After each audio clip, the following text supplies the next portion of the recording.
Hello everyone, I am Akash Gaur. Welcome back to your Indian medical lecture. पिछले video में आपको urinary system clear किया था।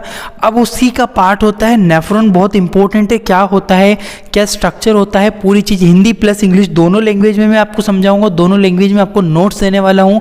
पूरा वीडियो देखना, नेफ्रॉन से रिलेटेड आपको कहीं भी डाउट नहीं रहेंगे। पूरा वीडियो आप वॉच करना, ठीक है।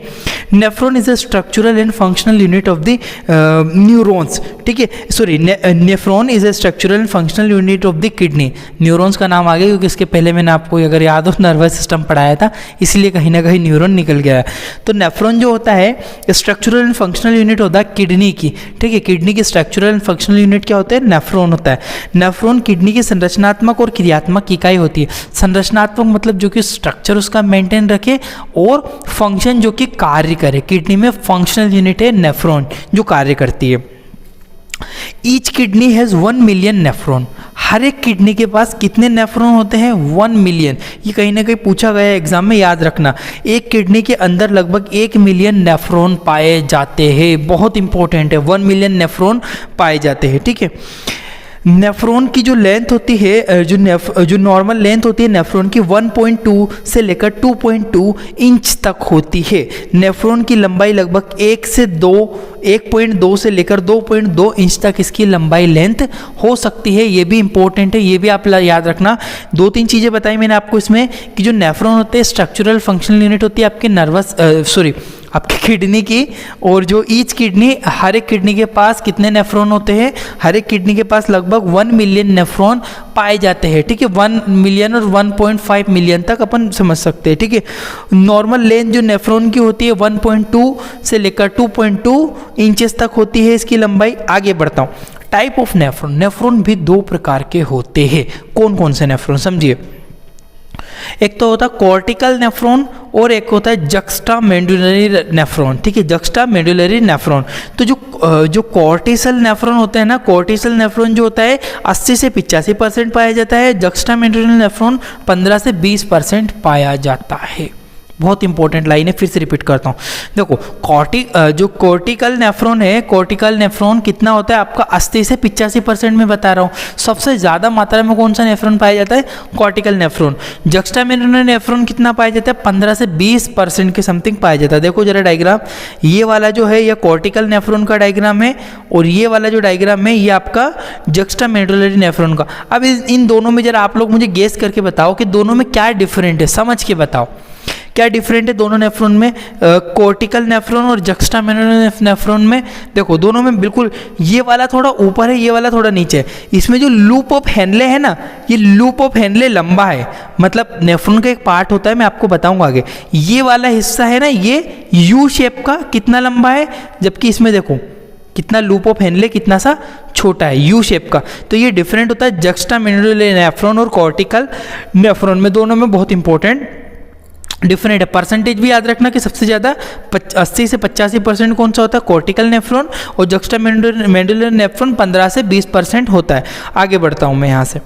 Structure of nephron. अब नेफ्रॉन की हमको संरचना को समझना है, कैसा स्ट्रक्चर होता है, समझिए। रीनल कैप्सूल उसमें पाया जाता है, रीनल ट्यूब्यूल्स के बारे में पढ़ना है, और कलेक्टिंग डक्ट।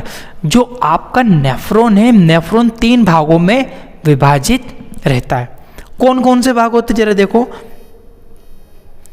नेफ्रॉन के 3 भाग बताएं। सबसे पहला भाग मैंने बोला है कि रीनल कॉर्पसल और रीनल ट्यूब्यूल और रीनल कलेक्टिंग डक्ट। देखो जरा डायग्राम, ये वाला है ना, ये वाला भाग, ये वाले भाग से इतना वाला भाग क्या होता है? ये कहलाता है पर रीनल कॉर्पसल। रीनल टिब्यूल होता है, उसके बाद ये रहा रीनल टिब्यूल। ये वाला एरिया है ना, ये रीनल टिब्यूल का एरिया है। अब ये जो कलेक्टिंग डक्ट है ना, ये जो लंबी से आपको दिख रही है यहाँ पे, ये होती है आपकी कलेक्टिंग डक्ट, जो कि कलेक्ट करके यूरिन को स्टोर करती है और बाहर निकालती रहती है कंटिन्यू। फिर वहाँ से कैरी कर लेता है आपका यूरिन को यूरेटर, यूरेटर से यूरिनरी ब्लैडर, फिर बाहर निकल जाता है। एक प्रोसेस होती है। तो याद रखना रीनल कैप्सूल, रीनल कॉर्पसल और रीनल ट्यूब्यूल और रीनल डक्ट, ठीक है। इनको एक एक करके डिस्कस करते हैं। पहले रीनल कॉर्पसल के बारे में डिस्कस करते हैं कि रीनल कॉर्पसल क्या होता है। Renal corpuscle filtrate a blood plasma and it is normal diameter is 200 micrometre. इसका जो रीनल कॉर्पसल होता है यह रक्त को फिल्टर करने का कार्य करता है, रीनल कॉर्पसल। इसके क्षेत्रफल लगभग 200 माइक्रोमीटर तक होता है। क्षेत्रफल जो होता है रीनल कैप्सूल का, रीनल कॉर्पसल का, ये ऊपर वाला भाग आपको दिख रहा है ना, ये रीनल कॉर्पसल है, ये वाला भाग, ठीक है। रीनल कॉर्पसल में क्या क्या है वो आपको आगे बताता हूँ मैं स्ट्रक्चर। बाकी ये काम क्या करता है, आपके ब्लड को, प्लाज्मा को फिल्टर करने का काम करता है और यूरिन की फॉर्मेशन करके आगे सेंड करता है, ठीक है। Part of renal corpuscle, renal corpuscle के क्या क्या पार्ट होते हैं जरा देखो। ग्लोमेरुलस होता है, बोवन कैप्सूल होता है, ठीक है। ये ग्लोमेरुलस और बोवंस कैप्सूल के बारे में मैं अब आपको डिटेल में बताने जाने वाला हूँ, ठीक है। अब बताऊंगा रीनल ग्लोमेरुलस के बारे में, फिर हम डिस्कस करेंगे बोवंस कैप्सूल के बारे में। जो रीनल, जो ये बीच में आपको ग्लोमेरुलस है और आसपास जो ऐसे है ना ये वाला हिस्सा, इसको मैं बोलूँगा रीनल, जो रीनल कॉर्पसल का ही भाग होता है बोवंस कैप्सूल, ठीक है। आगे बढ़ता हूँ इसमें। सबसे पहले हम लोग देखेंगे ग्लोमेरुलस के बारे में, बहुत इंपॉर्टेंट टॉपिक है यहाँ से। Glomerulus is a made up network of blood capillary. बोलना चाहता है कि जो ग्लोमेरुलस में कई पतली पतली कैपिलरीज का गुच्छा पाया जाता है। देखो डायग्राम देखो, ये रहा आपका ग्लोमेरुलस, ठीक है। आपको आई होप कि यहाँ दिख रहा होगा, ये ग्लोमेरुलस है, इसमें क्या है, ये गुच्छा आपको बीच में दिख रहा है, ऐसे जो कैपिलरीज का गुच्छा है ये आपका ग्लोमेरुलस है। और जो ये आसपास वाला पार्ट है ना, ये बोवंस कैप्सूल है, कैप्सूल की तरह रखता है, पैक रखता है उसके, बोवंस कैप्सूल, ठीक है। तो अंदर वाले भाग को क्या बोलोगे आप, अंदर वाले भाग को आप बोलोगे सिंपली ग्लोमेरुलस, और बाहर वाले भाग को ये कैपिलरी का गुच्छा होता है। देखो लिखा भी हुआ मैंने कि ग्लोमेरुलस कई पतली पतली कोशिकाओं से मिलकर बना होता है, कैपिलरी से मिलकर बना होता है, इन्हें ये गुच्छे के समान होते हैं, ठीक है। देखो जरा आगे, inside of this capillaries present endothelial cell which filtrate the blood. अब ब्लड को एक्चुअल में कौन फिल्ट्रेट कर रहा है यहाँ पे, एक जो इस कोशिकाओं के अंदर एक स्पेशल एंडोथीलियल कोशिका है, एंडोथीलियल सेल्स होती है। ये एंडोथीलियल सेल क्या करती है, रक्त को फिल्टर करने का। डायग्राम देखो, ये गुच्छे के समान संरचना है। अब मैंने इसको और ज़्यादा यहाँ पे जूम कर दिया। जब मैंने इसको जूम करा तो इस तरह का आपको स्ट्रक्चर निकल के आया। ये जो स्ट्रक्चर है ना, ये आपका ब्लड यानी कि आरबीसी बनाई हुई यानी कि ब्लड है। और जो ये चारों तरफ दिख रहा है ये आपको, ये है एंडोथीलियल सेल, ये इसका जूम वाला स्ट्रक्चर है इसका, ठीक है। इसका जूम वाला स्ट्रक्चर ये है।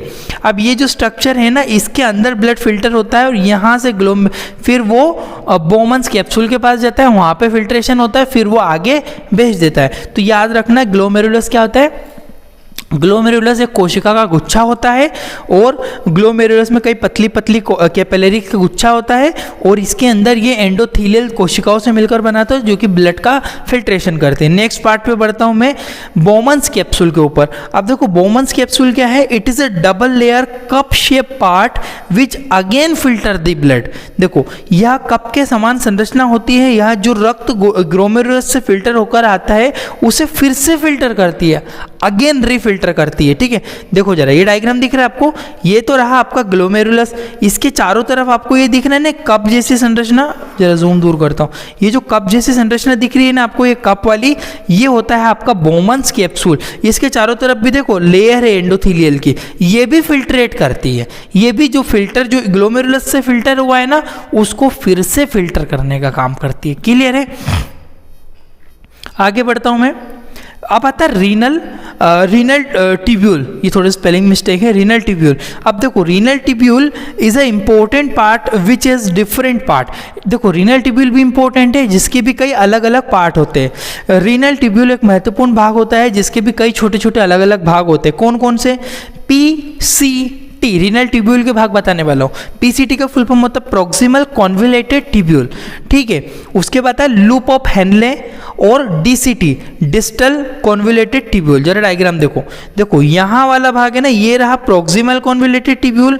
उसके बाद आता है ये जो आपका यू शेप है ना, ये यू शेप का है आपका लूप ऑफ हेनले। और इसके बाद जो पार्ट आता है ना, ये आपका आता है डिस्टल कॉन्वोल्यूटेड ट्यूब्यूल। DCT और PCT, PCT का full form proximal convoluted tubule, DCT का full form distal convoluted tubule. बहुत इंपॉर्टेंट है। आगे बढ़ता हूँ, याद रखना है यहाँ से, ठीक है।